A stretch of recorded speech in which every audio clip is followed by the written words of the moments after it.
नमस्ते, प्रणाम। मैं सीमा शर्मा अपने यूट्यूब चैनल पे आप सभी का स्वागत करती हूँ। दोस्तों, आज मैं देवी गीत गाने जा रही हूँ। अगर पसंद आए लाइक सब्सक्राइब शेयर कमेंट जरूर कीजिए।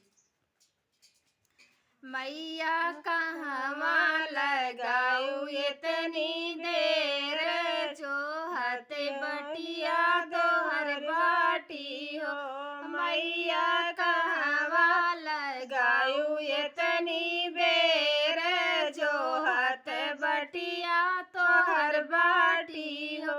घरमा से निसरे के रहली, अरे रैया में मिली गई ने अंधा, तब नैना देते बोरे भैले हो।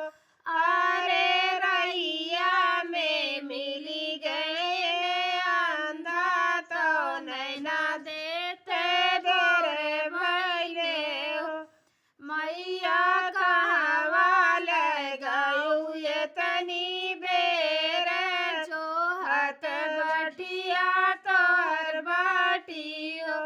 घरमा से निसरी के रहली, अरे रैया में मिली गई ने लंगड़ा, तो पैरा देते बोरे भैले हो।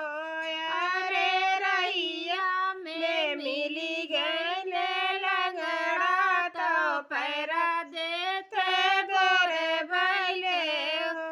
मैया कहवा लगाऊ इतनी बेर, जो हत बटिया तोहर बाटी हो। घरमा से निसर के रहली, अरे रैया में मिली गई नी बाजी, तो पुत्र देते बोरे भैले हो। अरे रैया में मिली गई नी बाजी, तो पुत्र देते